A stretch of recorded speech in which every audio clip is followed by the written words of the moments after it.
시간 이종희 목사님 나오셔서 오늘의 위기와 내일의 소망이라는 말씀의 제목으로 오늘도 귀한 말씀 전해 주시겠습니다. 또 우리 목사님 나오실 때 할렐루야로 환영하도록 하겠습니다.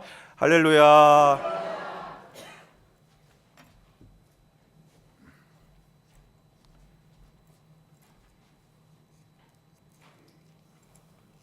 다시 한번 기도하겠습니다. 하나님 아버지, 이 저녁에 저희들이 주님 앞에 나왔습니다.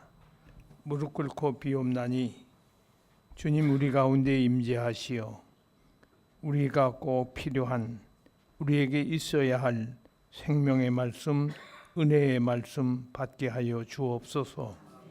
동일교회가 소생해야 내 가정이 소생하고 내 민족이 살게 싸우니 하나님 이 복을 주시옵소서. 주께서 함께하여 주실 줄 믿사옵고 예수님 이름으로 기도드립니다. 아멘.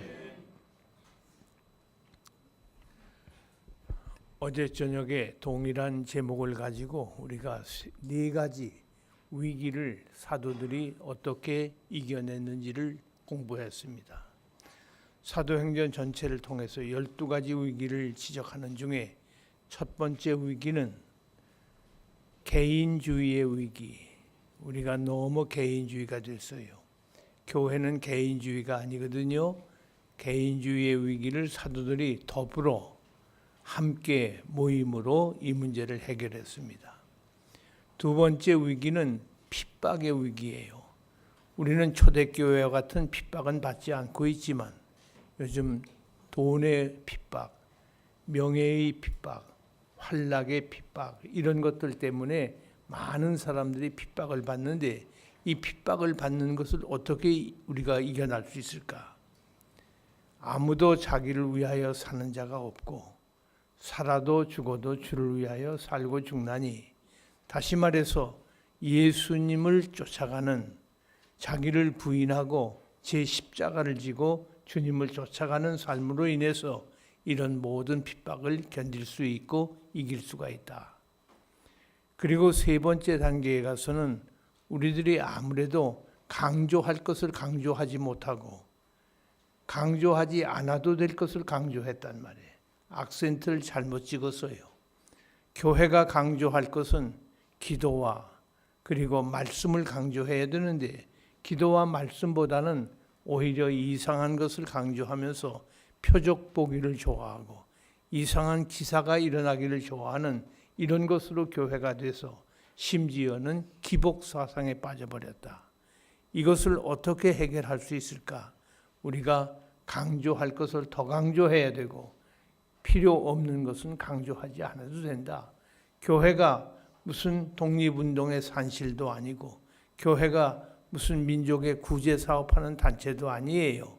교회가 해야 할 일을 바로 찾아서 하는 것이 교회가 살 길이고 우리가 사는 길이다. 그리고 네 번째 위기는 보이던 예수님이 승천해 가시고 보이지 않는 성령님이 오셨어요. 그러니까 그때에 불가견적인 것이 나타남으로 인해서 사람들이 혼란에 빠져서 큰 위기에 직면했습니다. 이것도 역시 성령이 우리에게 바로 임하시면 그때의 권능을 받고 우리가 하나님 앞에서 역사를 일으킨다. 이 네 가지를 어제 저녁에 말씀을 드렸어요. 오늘 다섯 번째 위기는 뭔가? 오늘 읽은 본문 6장 1절로 7절에 초대교회의 조직의 위기가 임했던 것을 알 수 있어요. 당시에 유대인들이 두 종류의 유대인이 있습니다. 하나는 헬라파 유대인, 이 사람들은 헬라어를 말하는 유대인이에요. 히브리파 유대인, 이 사람들은 히브리어를 구사하는, 외국에 살지만은 히브리파 유대인들이 있어요. 이들이 예루살렘에 함께 모여서 같은 교회를 이루었습니다. 그들이 구제 문제를 가지고 다투었어요. 그때에 아무래도 사도들이 우리가 말씀 전하는 일과 기도하는 것 외에 다른 것 할 수 없으니 집사를 선택하자 해서 7 집사를 선택하는 장면이 오늘 읽은 본문에 나와 있습니다. 여러분, 두 그룹이 다투어서 그것을 잘 해소하기 위해서 요즘 같으면 민주주의적으로 어떻게 할까요? 7명을 뽑았으니까 3.5명씩 뽑으면 제일 좋겠지만 사람은 어떻게 3.5로 나눌 수는 없잖아요.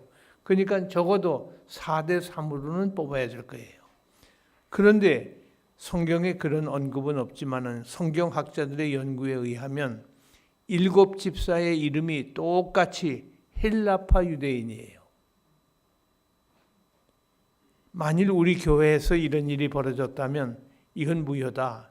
어떻게 전라도 사람만 뽑혔니? 우리 경상도 사람 다 어디 가니? 충청도는 이름도 없네. 이러면서 투표 무효, 다시 하자 뭐 이러고 나올 거예요. 그런데 초대교회는 그런 게 없어요. 왜? 그들은 성령 충만하고 말씀 충만하고 은혜 충만한 사람을 뽑히게 하옵소서라고 기도하고 하나님 앞에 그 기도한 대로 투표를 했더니 마침내 7명이 뽑혔는데 그것이 어느 파에 속해 있든지 상관없어요. 중요한 것은 하나님 편에 서 있는 사람이에요. 조직의 위기가 이런 때 오는 거예요. 오늘 한국 교회가 왜 이렇게 시끄러운가? 네파 하다가 한국의 정치 현실이 왜 이렇게 어렵습니까? 이게 네파냐 해서 결국 당리당략, 사리사욕에 끌려서 오늘 국민들은 눈 안에 차지도 않아요. 보이지도 않는 거예요. 이것들 때문에 오늘 문제가 아주 심각한 것입니다. 여러분들 가운데 대학에서 윤리학을 공부하신 분이 계실지 모르겠어요. 윤리학 강의를 하는 교수의 최종 목적은 이 강의를 더 이상 하지 않도록 만드는 사회를 만드는 것이 그분의 최종 목적이에요. 윤리학 강의를 안 해야 그게 윤리학 강의한 사람의 그 보람이지. 계속 이걸 더 해야 되고 더 가르쳐야 된다면 그 사회는 점점 나쁜 사회가 되는 거 아니겠습니까? 그러니까 오늘 교회의 질서와 실의를 위해서 필요 불가결하게 할 수 없이 교회 정치가 있지만은 사실은 교회 안에 무슨 정치가 필요해요. 여러분 가정에 정치가 필요합니까? 가정에서 아버지는 대통령 노릇하고 어머니는 내무대신이고 딸은 재무부 장관이고 아들은 교육부 장관이고 뭐 그런 거 세울 필요 없어요. 어떤 일이 생기면 온 가족이 함께 더들어서 같이 하는 거고 또 자기가 할 일이 있는 것이지 그 조직이 필요 없어요. 교회에 초대교회는 조직이 없었어요. 여러분 우리 교회 장로님들이 계시지 않습니까? 이 장로 제도를 누가 만들었어요? 요한 칼빈 목사님이 만들었어요. 요한 칼빈은 목사가 아니에요, 실상은. 왜냐하면 그 당시에는 우리처럼 장신대가 있던 것도 아니고 무슨 어느 호남 신학교가 있었던 것도 아니고 아무 신학교가 없어요. 가톨릭 신학교밖에 없어요. 그분은 신학을 공부한 게 아니라 법학을 공부했어요. 그런데 법학을 공부하고 성경을 많이 연구해서 오히려 성경 주석을 써내는 거예요. 이렇게 굉장한 학자가 되는데 이분이 자기가 주석을 쓰는 가운데 에베소서 주석을 쓸 때에는 표지에다가 레버런드 목사 존 칼빈 그렇게 썼단 말이에요. 자기는 목사예요. 왜냐하면 제네바 의회에서 칼빈에게 설교권을 줬어요. 성례식 집례하는 성례 집례권을 줬어요. 신방권을 주었고 그리고 모든 것을 가르치는 교육권을 주었어요. 그렇기 때문에 이게 목사 아닙니까? 그래서 칼빈은 스스로 자기가 목사라고 불렀고 나는 요즘도 칼빈을 부를 때마다 칼빈 선생 그러는데 선생이 아니고 목사님이었어요. 그러니까 이 칼빈 목사님이 무슨 말을 했는가 하니 장로 제도를 세우는 것이 성경적이다. 역사적으로 중요하다 해서 장로 제도를 세울 때 장로가 1년직으로 세웠어요. 우리 한국교회는 70까지 시무장로 하시고 돌아가실 때까지 장로님이라고 부르잖아요. 평생직이에요. 여러분 죄송합니다마는 국회의원이 한 번 당선되면 평생직이라고 하면 그 국회의원 아주 부패할 거예요. 그래도 4년에 한 번씩 우리 투표를 받아야 국민 앞에 굽실거리기도 하고 아이고 제가 열심히 하겠습니다는 각오도 말하지 한 사람이 권력이 온 자기 생애 동안 다 주어진다면 그 교만해서 안 되잖아요. 세계 어느 나라 장로 시스템이 평생직으로 되어 있는 나라가 있나? 아무 데도 없어요. 한국 교회만. 미국은 5년 혹은 3년, 어떤 나라는 2년, 어떤 나라는 1년, 이런 제도가 다 있지 임기제가 있는데 한국 교회만 장로가 평생직으로 혹은 70까지 심무하는 것으로 이렇게 되어 있어요. 그런데 이것을 제가 지금 공격하거나 비판하자는 게 아니에요.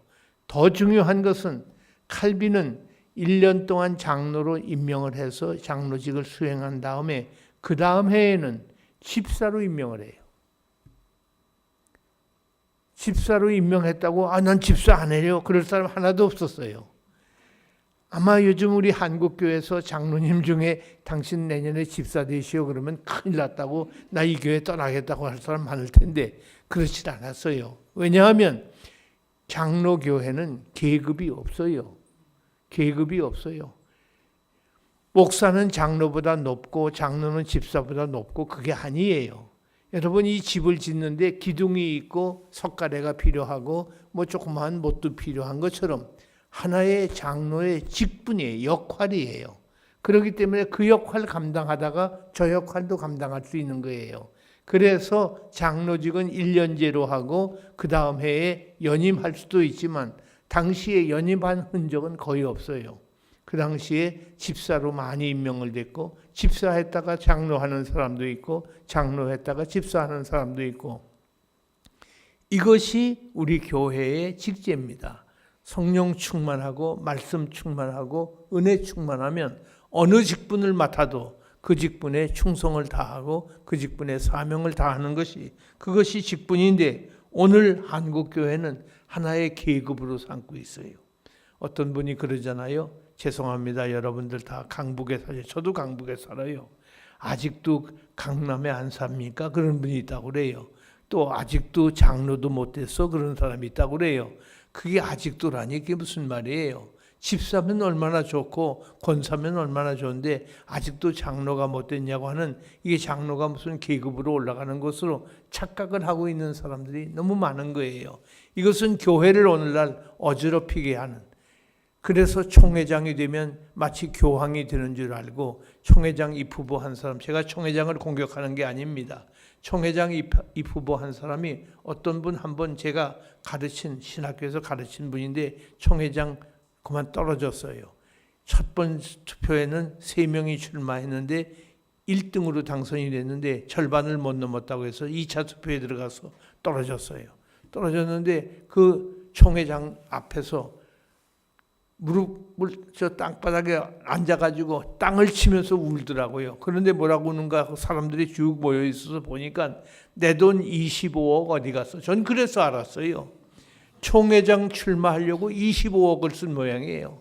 내 돈 25억 어디 갔냐? 날라갔네 하고 막 땅을 치며 우는 거예요. 보니까 제가 가르친 학생 목사님이에요. 그래서 내가 등을 딱 치면서 아무개 목사 정신 차리라고 그랬더니 그때 저를 보더니 죄송합니다 하고 일어나더라고요. 이게 한국교회예요. 그래서 총회장 되면 뭘 할 거예요? 제가 교황도 아니고 교황청이 잘못된 것을 알고 종교개혁을 일으킨 것이 장로교회인데 어떻게 장로교회가 이렇게 됐는가?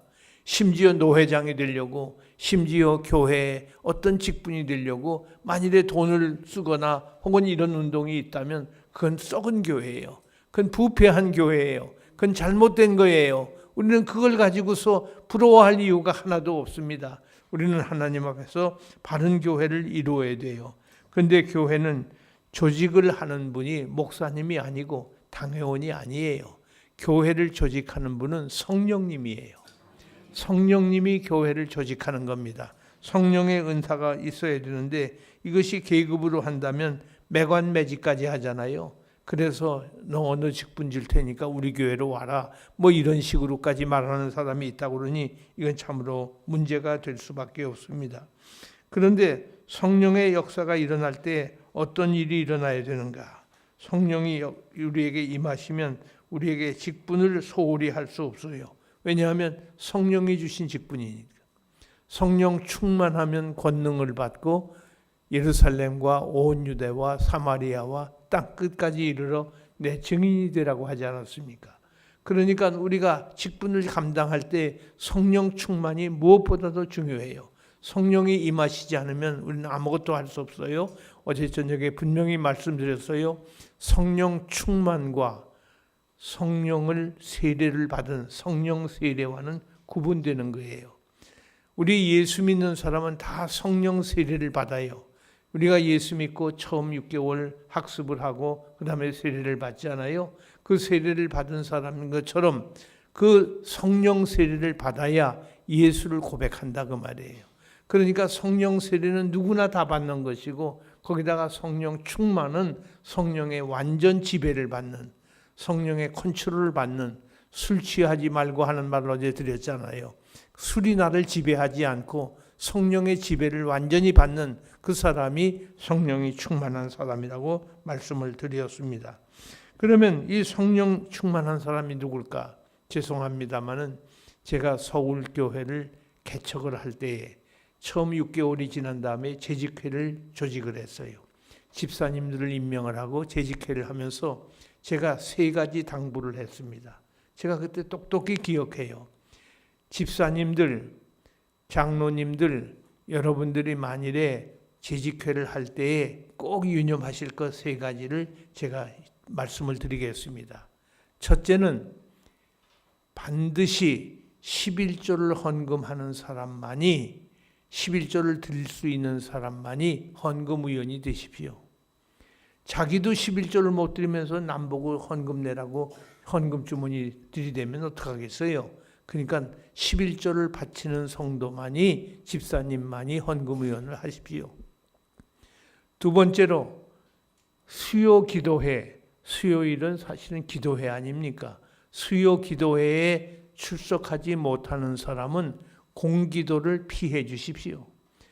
주일 저녁 수요일 날 기도해놨다고 해서 1년 한 번도 안 나오던 사람이 그 시간에 주보에 이름 났으니 할 수 없이 써가지고 와서 읽고 앉았는 그것을 하나님이 받으시겠는가 말이에요. 그러니 우리는 기도회에 참여 안 하다가 기도 당번이 돼서 기도하러 왔습니다 하는 것은 있을 수가 없다. 그건 하나님이 받지 않으신다. 참으로 중요한 말을 했습니다. 그리고 3번째는 죄송합니다. 성경을 10번 이상 통독하지 못한 사람은 재직회 시간에 아무리 발언을 하고 싶어도 가급적이면 발언을 피해 주시기 바랍니다. 그래서 그런지 서울교회 재직회는 얼마나 빨리 끝나는지 몰라요. 그러면 서울교인들은 성경 안 읽었나? 어림도 없죠. 엄청나게 읽어요. 매달 성경 통독한 사람 상을 주는데 수십 명씩 상을 받아요.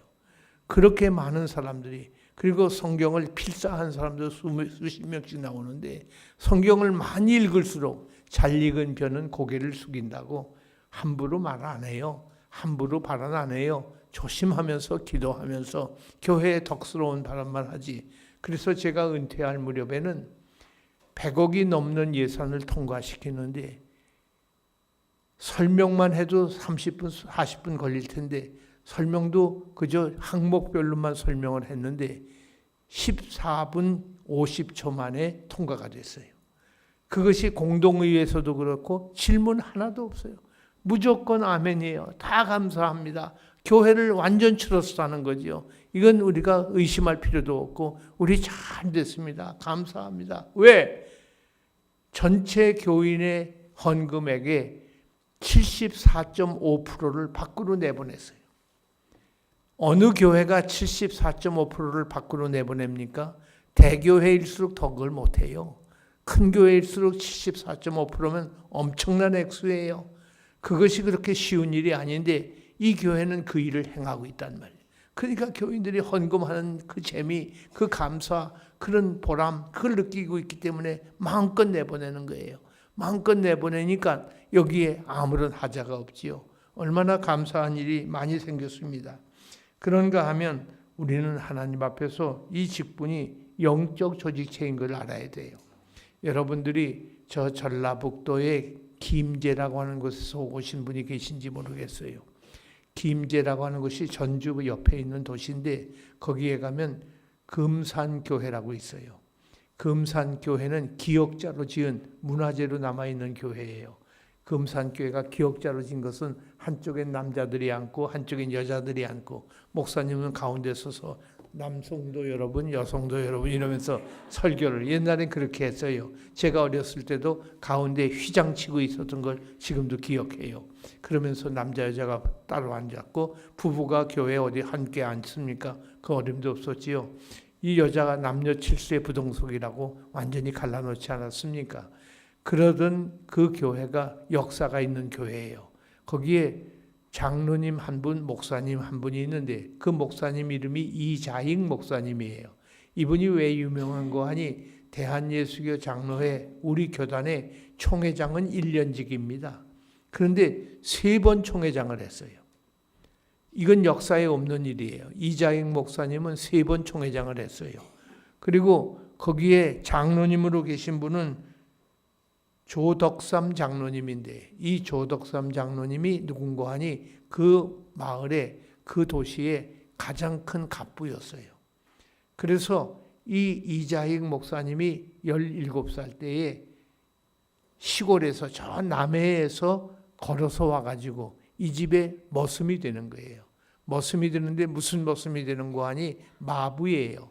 주인의 말을 끌고 다니는 말 염을 먹이고 말을 키우고 막 안수하는 마부였어요. 그런데 마침 그 옆에 있는 전주에서 데이트라고 하는 선교사가 미국 선교사가 시골에 전도하러 왔다가 이 조덕삼 댁에 와서 쉬는 거예요. 여관도 없으니까. 거기서 쉬고 가고 했는데 하도 기가 막히니까 이 조덕삼 씨가 한번 그 선교사에게 물었어요. 당신은 어쩌다가 그 잘 사는 미국이라는 나라가 좋다는데 거길 떠나서 이 가난한 이 나라에 와서 뭐 때문에 왔어? 그러니까 하나님 사랑이 너무 고마워서 복음을 전하러 왔습니다. 그렇게 말한 거예요. 이 말에 감동을 받고 조덕삼 씨가 예수를 영접한 거예요. 예수를 영접했는데 자기만 영접한 게 아니라 그 집 머슴도 예수를 영접했어요. 그들이 예수를 믿고 시작한 지 3년이 지난 다음에 그 교회에서 장로 투표를 하게 됐어요. 장로 투표를 하는데 이것 보세요. 두 분이 똑같이 후보로 선출이 된 거예요. 후보 두 사람을 놓고 장로 투표를 했는데 조덕삼 주인은 낙방을 하고 이자익 마부는 당선이 됐어요. 그런데 이자익은 학교를 다닌 적이 없어요. 근데 너무 총명해서 조덕삼 씨네 아들이 천자를 공부할 때에 저 밑에서 거기서 들으면서 공부를 한 것이 천자를 다 외우고 그리고 얼마나 영특한지 성경을 줄줄 읽는 거예요. 그러니까 이 사람이 믿음이 좋고 아주 아름다운 덕성을 많이 일으키니까 교인들이 하나님께 기도하고 무슨 주인이니까 그때 양반 쌍놈이 얼마나 심한 때인데 그것을 가리지 않고 이 이자익 머슴을 장로로 선택을 했어요. 이분이 여러분 아시는 대로 그 당시 선교사님들이 여러 교회를 다스리지 않습니까? 그러니까 이 교회 가고 저 교회 가다 보니까 빠질 때가 여기 이 교회 안 올 때가 많거든요. 그때 이 조덕삼 씨 옆에 있는 조그마한 사랑방 하나를 교회로 빌려줘서 교회가 세워졌는데 거기 안 오면 이자익 이 머슴이 성경을 가지고 설교를 하는 거예요. 그 앞에서 주인이 그 엄청난 관계가 아닙니까? 근데 그 앞에서 무릎 꿇고 말씀을 듣고 기도를 하고 예배를 드리는 거예요. 얼마나 겸손한지 이분도 3년 후에 장로로 당선이 또 됐어요. 이 조덕삼 씨가 이자익 목사님을 만들기 위해서 평양으로 신학교 공부를 시켜보냅니다. 영특한 분이니까 그 공부를 해서 신학교에 입학을 해서 마침내 목사가 되었을 때에 이 교회에서 조덕삼 씨가 장로가 자기 교회 담임 목사로 이 머슴을 또 청빙하는 거예요. 아주 아름다운 일 아닙니까? 이게 뭐예요? 여러분 오늘 우리 같으면 그런 일을 할 수 있겠어요? 그렇게 되겠어요? 저건 옛날 내 머슴이었고 우리 집 뭐였는데 이러면서 무시할 터인데 그렇지 않았단 말이에요. 이것을 우리 장로교 신학에서 영역 자주권이라고 그래요. 스페어 소버리니티, 영역 자주권. 다시 말해서 대통령이 우리 교회 여기 오셔서 앉아 계시면 대통령님이니까 아이고 강단에 올라와 앉아 계시죠. 높은 자리에 앉으시죠. 그렇게 못하는 거예요. 대통령이든 뭐 국무총리가 앉아 있든 기도합시다 하면 다 머리 숙이는 거예요. 설교 시간에 설교 듣는 거예요. 찬송합시다면 똑같이 찬송해야 돼요. 이 교회 안에 영역의 자주권이 있어요. 목사가 이 교회를 인도할 책임이 있는 거예요.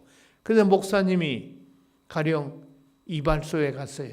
이발소에 가셨는데 그 이발사가 우리 교회 집사님이에요. 아이고 집사, 나 지금 몹시 피곤하니까 내 잘 테니까 당신이 누워서 있든지 어디 있든지 해서 나 머리 깎아봐. 그러면 그게 말이 되겠어요? 이발사가 목사님이든 뭐든 하여튼 머리 돌리시오 하면 돌려야 돼요.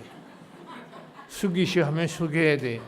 별 수 없는 거예요. 그 이발소에서는 그 영역의 자주권이 이발사에게 있는 거예요. 대한민국 문교부 장관이 저한테 편지를 보내면서 이 목사님 오늘 저녁 설교는 마태복음으로 하시지요. 이러면서 어떤 구절을 주고 제목을 준다면 그건 말이 안 되지요. 그건 영역을 침해하는 거예요. 영역 자주권이 우리 장로교회 윤리 가운데 중요한 것입니다. 그렇기 때문에 우리는 교회에서 자기 직분을 잘 지키면 돼요. 그것을 영역을 침범하지 마세요. 뭐 목사가 저 따위야, 뭐 장로가 저 모양이야 하면서 좀 이렇게 하시오 저렇게 하시오 함부로 그러지 마세요. 칼빈 목사님은 우리에게 이렇게 가르칩니다. 목사가 죄송합니다. 우리 오 목사님을 두고 하는 말이 아니라 나보다 못해. 저거 뭐 학력도 떨어지고 경력도 없고 나이도 어리고 뭐 이런 거에 어떻게 우리는 목사야. 우리가 그런 생각을 많이 하는데 그럼에도 불구하고 하나님께서 그를 기름 부어서 목사로 세운 이유는 나로 하여금 겸손 훈련을 시키시려고 그렇게 하신 것이다. 목사가 무식하고 목사가 때로는 이상한 소리하고 때로는 우리 마음에 안 찰 때가 많잖아요. 그럼에도 불구하고 존경하고 순종해야 하는 이유는 그 목사님 앞에 내가 순종을 배우는 겸손을 배우는 기회를 만들으라고 말이에요. 그것이 칼빈 목사님이 우리에게 주신 말씀이에요. 어떤 교회 가면 목사님이 이래서 틀렸고 저래서 안 되겠다 그러면서 우리 교회 수준이 어떤데 뭐 이런 이상한 소리를 하는데 그건 그렇게 말하는 게 아니에요. 일단 하나님의 종으로 안수를 받고 말씀을 들고 섰으면 그를 존경해야 되고 그 말씀을 순종하는 것이 우리가 해야 할 조직의 위기를 탈피하는 이것을 이기는 중요한 방법인 것을 우리는 알고 있습니다. 하나님 앞에서 눈가림만 하지 말고 하나님이 기뻐하시는 아름다운 교회를 이루어 나갈 수 있기를 간절히 소원합니다. 여섯 번째로 또 한 가지 중요한 위기는 초대교회는 동일성의 위기에 직면했어요. 동일성, 영어로 아이덴티티, 자기 동일성을 상실했다 그 말이에요. 제가 미국에서 캘리포니아의 파사디나라고 하는 도시에 있는 훌러라고 하는 신학교에서 교수를 조금 했어요. 그때에 한인교회에서 저를 보고 설교를 해달라고 해서 갔어요. 설교를 하고 막 문 앞에 서서 교인들과 인사를 나누는데 어떤 젊은 청년 하나가 나오더니 제 앞에 딱 서더니 Who am I? 내가 누굽니까? 하고 물어요. 전 깜짝 놀랐어요. 이게 정신 나간 친구 아닌가. 어떤 여자 청년인데 내가 누굽니까? 하고 날 보고 물어요. 그래서 담임 목사를 쳐다봤더니 목사님이 좀 모시고 데리고 가서 상담 좀 해주라고 그래요. 그래서 인사 다 끝날 때까지 기다리라고 그래서 담임 목사님 방에 가서 상담을 해봤더니 이분이 미국의 이민원제가 할아버지 때 오신 분이에요. 그러니까 미국서 나왔어요. 아버지도 미국서 낳고 자기도 미국서 낳고 미국서 유치원 다녔고 미국서 초등학교, 중학교, 고등학교, 대학까지 나왔어요. 그때까지는 자기는 미국인인 줄 알았어요. 영어를 잘했고 영어를 할 수밖에 없잖아요. 미국서 나왔으니까. 그런데 미국인들 교회에 갔더니 전 아시아 사람이라고 밀어내더래요.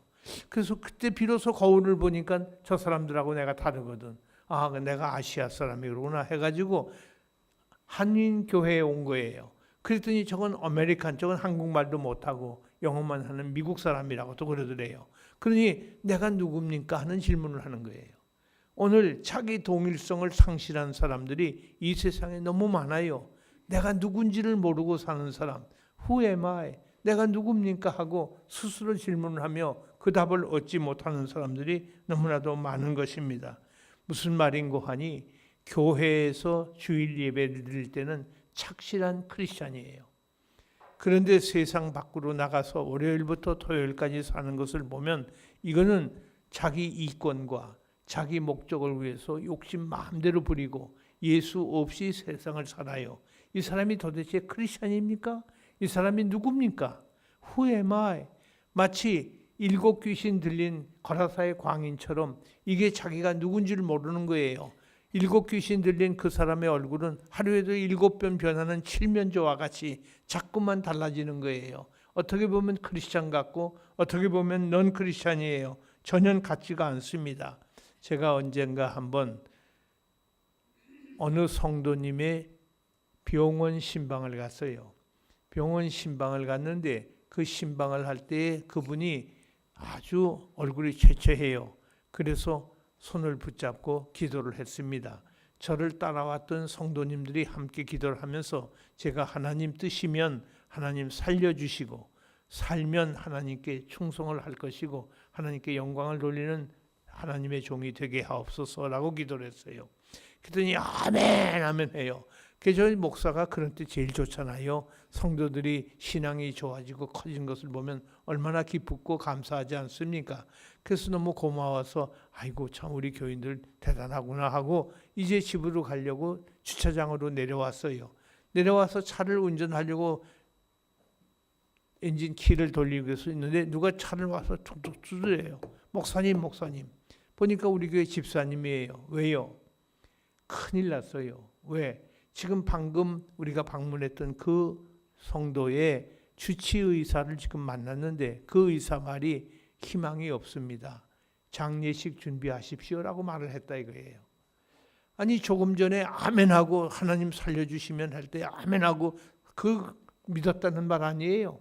그런데 시간적으로 5분도 안 걸렸어요. 그 위층에서 아래층 내려온 것밖에 없는데 언제 아멘 했는지 언제 믿었는지 그건 다 소용이 없어요. 의사 한마디에 완전 낙담이에요. 완전 낙심이에요. 그게 믿음일까요? 아멘을 크게 했다고 그게 믿음일까요? 그건 믿음도 아니에요. 그러니까 도대체 우리가 신자라고 하는 게 뭐가 신자예요? 시계추가 왔다 갔다 하듯이 믿다가 안 믿다가 안 믿다가 왔다 갔다 하는 겁니까? 그게 신자예요? 그건 아니지 않습니까? 한국 교회가 하나님 말씀을 따라야 되는데 말씀 따르기에 어디까지 가고 있어요? 한국 교회는 금주 금연을 초대교회로부터 시작을 했어요. 워낙 우리 한국 교회가 축첩제도 이 첩을 얻고 노름을 많이 하고 그리고 우상을 많이 미신을 섬기고 금주 이 술을 많이 마셔서 집안이 폐가망신을 하고 해서 금주를 선교사들이 명하고 담배를 못하게 하고 건강의 문제를 그때부터 얘기를 했습니다. 이것은 사회 불의에 대한 항거, 잘못된 것에 대한 항거를 말한 것이지 결코 기독교인을 분리시키려고 한 것은 아니다.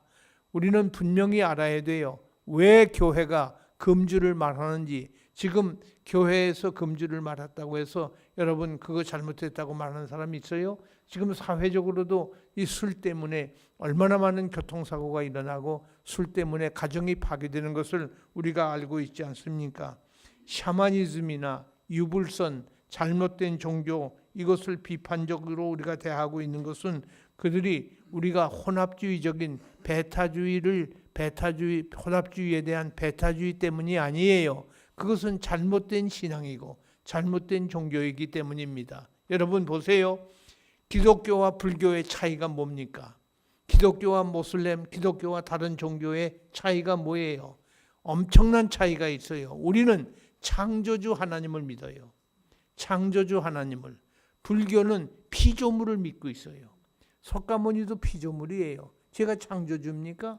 이건 잘못된 종교 아니에요. 그런데 우리가 피조물을 섬기는 것은 우리 옛날 샤머니즘, 우리의 무당 종교에서 하던 일이고 지금도 마찬가지 아닙니까?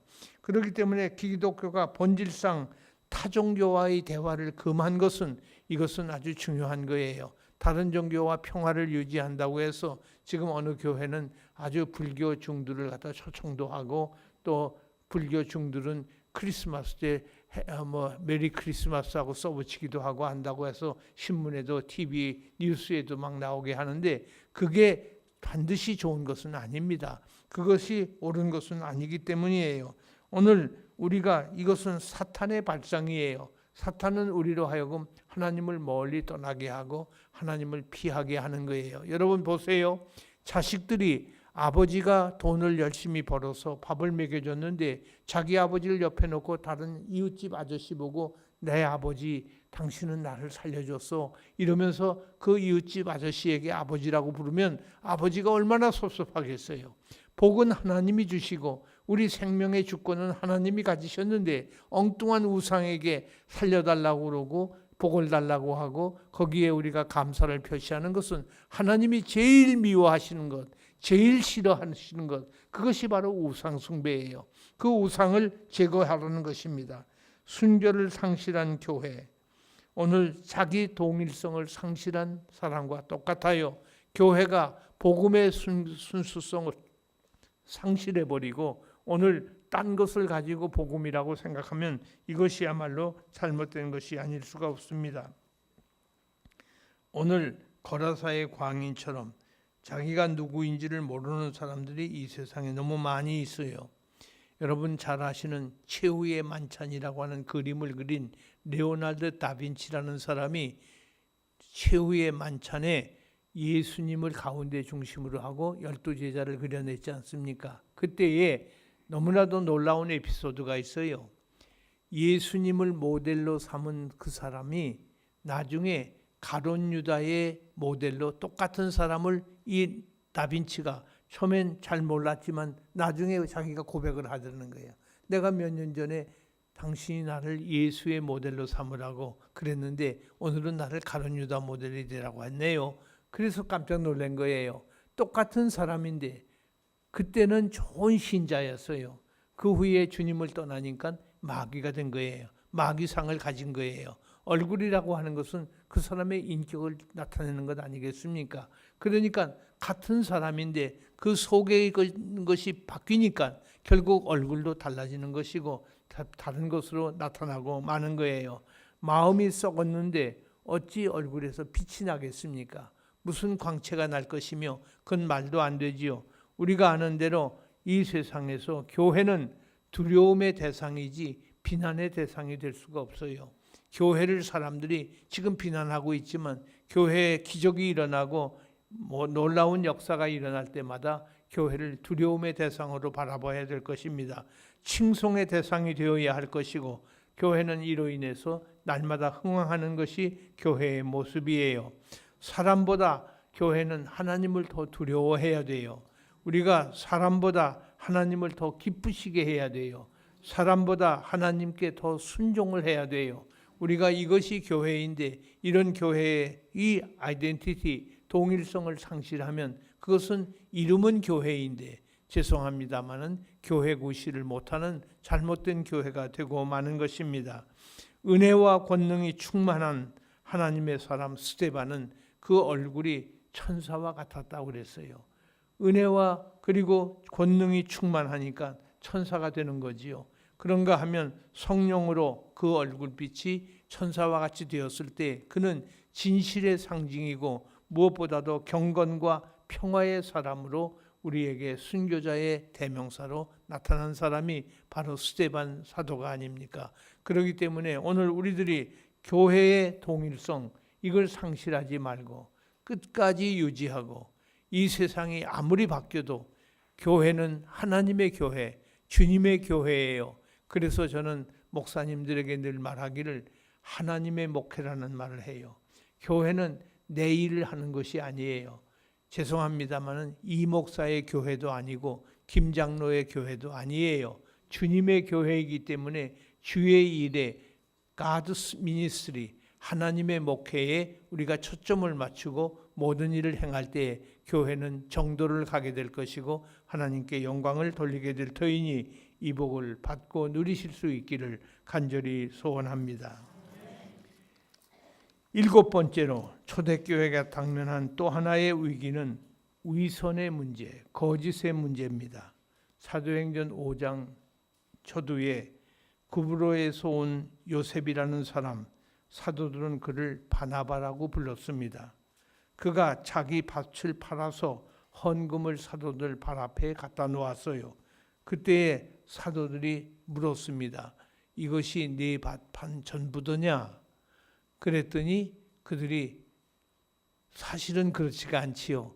칭찬받고 싶어서 밭을 팔기는 팔았는데 일부는 뒤로 감춰놓고 일부를 갖다 바치면서 밭 전부라고, 밭판 전부라고 전액을 바칩니다라고 거짓말을 시켰어요. 거짓말을 시켰기 때문에 아무리 큰 헌금을 했어도 그 자리에서 즉사하고 말았지요. 하나님의 저주감이 되고 만 것입니다. 하나님 앞에 정직하지 못한 것, 거짓말하는 것, 사탄은 거짓의 압이라고 그랬어요. 거짓말하는 것은 내 속에 사탄이 이미 들어왔다는 증거예요. 여러분 거짓말 함부로 하지 마세요. 거짓말을 하나님이 다 알고 계시지 않습니까? 불꽃 같은 눈으로 보시는 하나님께서 왜 모르시겠어요? 우리가 말하는 것 성령이 내 안에 내주하심으로 다 듣고 계시는데 그건 내가 조금 전에는 이 말 했다가 여기 와서는 저 말을 하는 것을 성령이 다 듣고 계시고 알고 계신데 어떻게 거짓말을 할 수 있습니까? 하나님을 속인 죄, 요한계시록 21장 8절에서 거짓말한 죄는 불못에 들어간다고 그랬어요. 불못에 들어간다. 그렇다면 내가 가령 어떤 집에 갔는데 그 집 끼니가 없다가 어떻게 해서 죽 한 그릇이 남았어요. 그거 먹다가 내가 들어가니까 아이고 목사님 잡수셔야지 앉으시라고. 아니에요. 난 배가 부릅니다. 조금 전에 방금 먹고 왔어요. 그건 거짓말이 아니고 그건 에티켓이에요. 그건 예의를 지키기 위해서 하는 말이지 거짓말과 예의는 우리가 구별해야 돼요.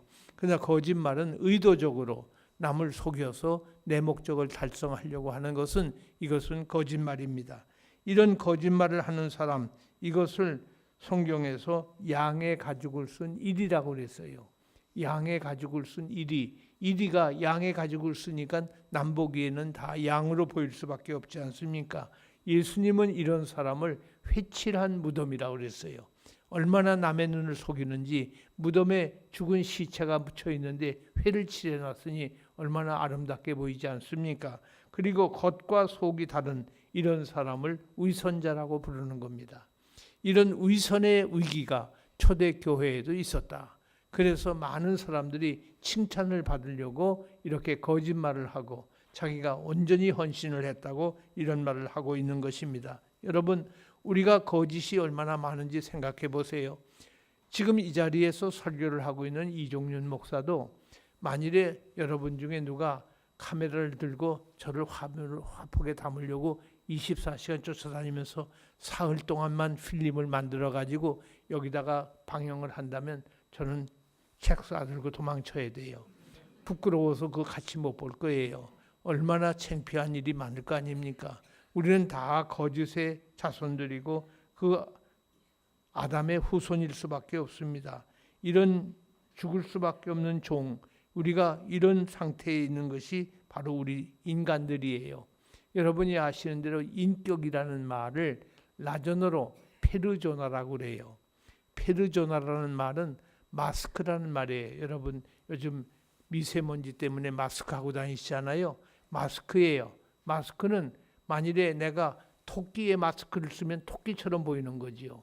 내 얼굴을 감추고 마스크를 쓰는데 호랑이의 마스크를 쓰면 호랑이처럼 변하는 거예요.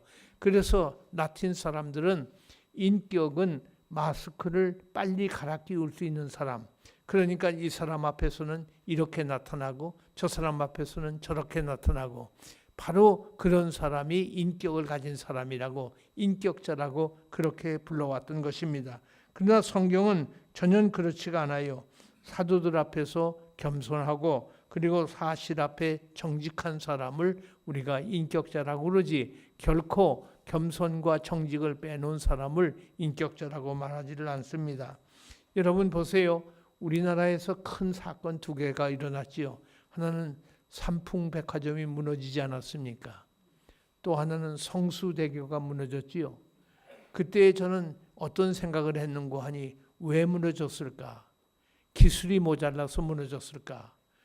사실 여러분들이 지금 잘 기억을 안 하셔서 그렇지 대한민국 자랑거리를 놓치고 있어요.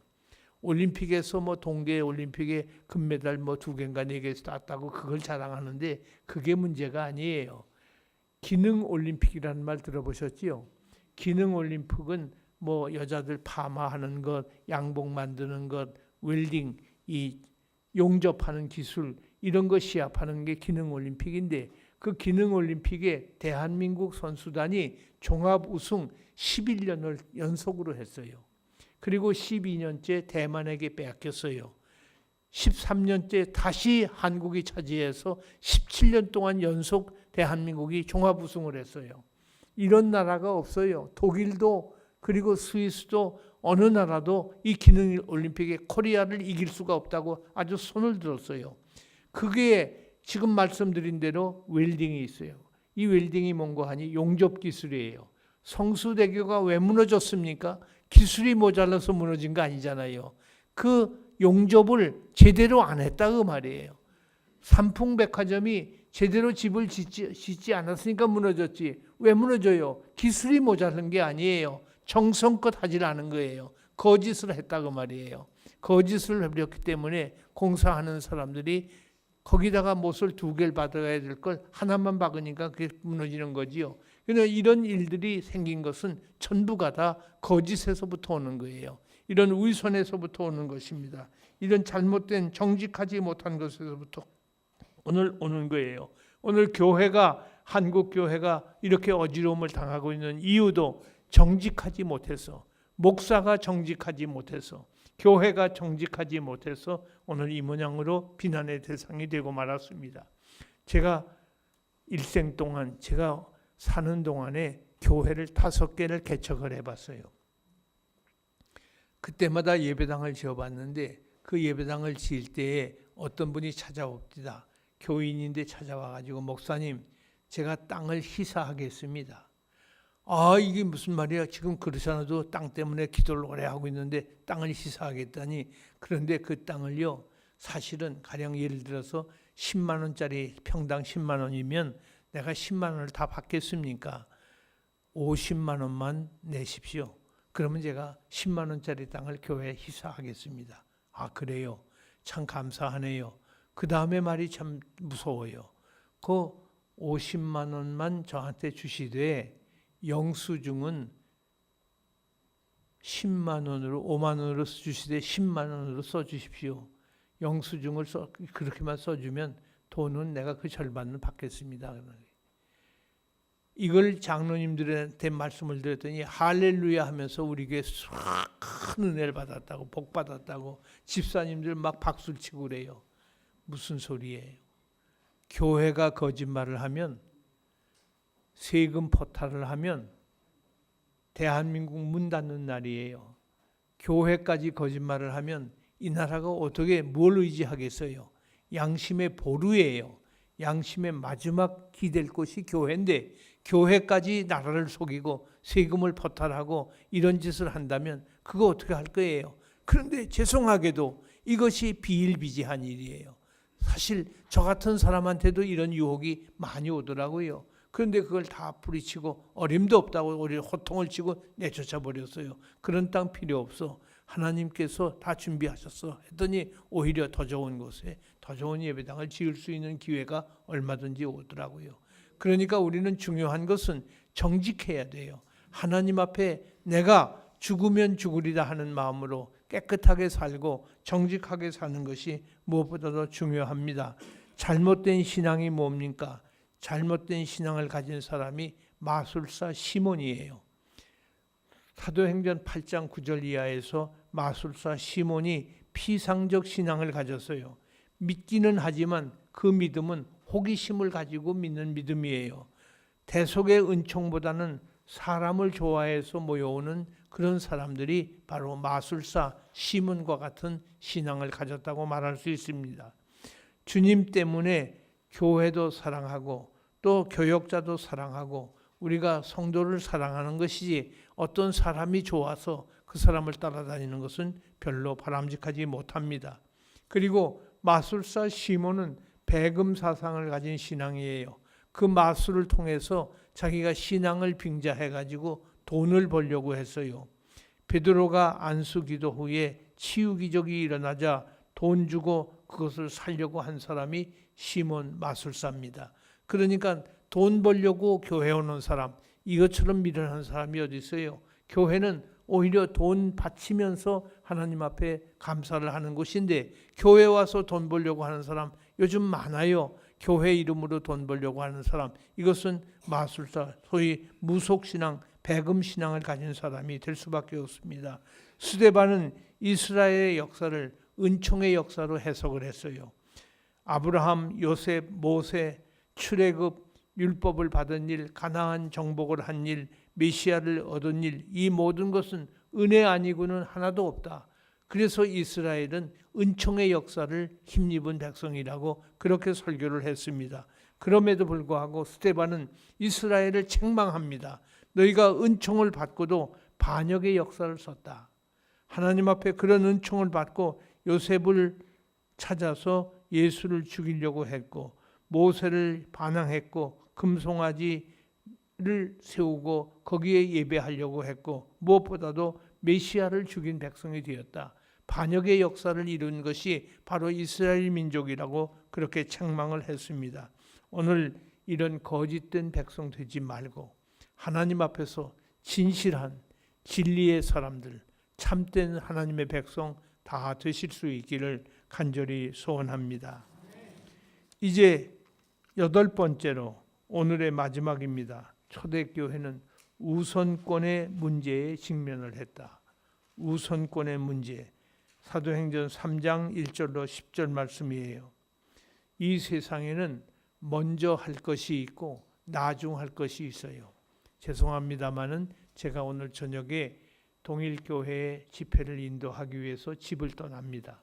떠날 때에 야 시간이 급하다 빨리 가자 해서 내가 구두를 먼저 신고 양말을 신으려고 하면 그게 되겠어요? 일이 안 되잖아요. 둘 다 해야지요. 구두도 신어야 되고 양말도 신어야 되는데 순서가 있단 말이에요. 순서가 필요해요. 양말을 먼저 신고 구두를 신어야지. 그렇지 않으면 이게 낭패를 당하는 거예요. 우리가 모든 일이 그렇습니다. 순서를 잘 정해야 돼요. 여러분 학교 다니실 때 시험 시간표 발표되면 어느 것을 한 달 전에 공부하고 어느 것은 하루 저녁 벼락치기로 하는 것도 있잖아요. 그 순서를 잘 정해놓지 못하면 그 시험은 낭패를 당하는 거 아닙니까? 인생의 성패는 우선권 선정을 바로 하는 데 달려있다. 그러니까 어느 것을 먼저 해야 될지를 잘 알아야 돼요. 여러분 가운데 군대에 갔다 오신 분들이 계실 터인데 군대 가서 논산훈련소에서 훈련받는 것 중에 잠자다 말고 갑자기 비상훈련을 해요. 5분 내에 완전 무장하고 연병장에 집합 그런단 말이에요. 5분 내에 어떻게 완전 무장을 해요? 그러니까 뛰어나가면서 할 수 있는 것은 달리면서 하고 옷 같은 거 위에 입는 것은 먼저 바지부터 입어야 되죠. 그리고 군화부터 신어야 돼요. 끈은 거기 가서 매도 되니까 우선 달리면서 그리고 배낭도 메고 철모도 쓰고 달리면서 하면서 가서 서서 그 자리에서 해도 되는 거예요. 5분 내에 거기 도착 못하면 그때 또 기합을 받지 않습니까? 그러니까 그것은 군인들에게 지혜를 훈련시키는 거예요. 무엇을 먼저 해야 될 것인지를 알려주는 그런 훈련이에요. 아주 좋은 훈련이에요. 저는 그걸 통해서 우선권이 중요하다. 어느 걸 먼저 하는 것이 중요하다. 여러분 위쪽을 먼저 단추 다 끼우고 그리고 바지 입고 언제 뛸 거예요? 뛰어가면서 바지 입을 수는 없잖아요. 그러니까 어느 것을 먼저 해야 되는지가 아주 중요한 것입니다. 오늘 우리가 나면서 못 걷는 사람이 성전 앞에서 구걸을 할 때 은과 금은 내게 없으나 나사렛 예수의 이름으로 일어나 걸으라 그랬어요. 여보세요. 여기서 안진뱅이가 일어나는데 은과 금이 필요한 게 아니에요. 물론 그것도 필요하겠지요. 그러나 그것은 내게 없다. 그러나 나사렛 예수의 이름으로 일어나 걸어라. 오늘 우리에게 먼저 필요한 것이 무엇인지를 말하고 있어요. 제가 만일에 동일교회에 무엇이 필요합니까? 여러분에게 질문하면 여러분은 각각 대답이 다를 거예요. 어떤 분은 우리 좋은 예배당이 필요합니다.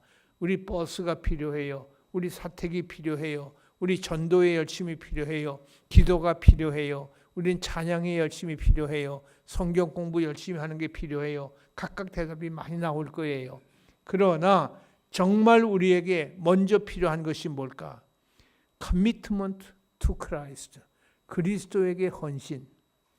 그리스도에게 완전 헌신된 사람이 1년에 한 명만 만들어도 10년이면 10명이에요. 10명이면 서울을 바꿀 수 있어요. 그리스도에게 완전 헌신된 사람 100명만 가지면 대한민국 완전히 바꿀 수 있어요. 목회 30년 하고도 완전 헌신자 하나도 못 만들었다면 그것은 미안하지만 목회 아무리 큰 예배당을 짓고 큰 교회를 만들었어도 그건 성공한 목회가 못 되는 거예요. 우리가 이 완전 헌신이 중요합니다. 그리스도께 완전 헌신만 하는 것이 아니라 commitment to the body of Christ. 그리스도의 몸에 완전 헌신하는 사람. 그리스도의 몸이 뭐지요? 교회지요. 교회의 완전 헌신. 교회를 위해서 집을 이사하는 사람도 있어요. 직장 때문에 집 이사하는 사람은 많은데 요즘 교회 때문에 이사하는 사람은 그렇게 많이 못 봤어요.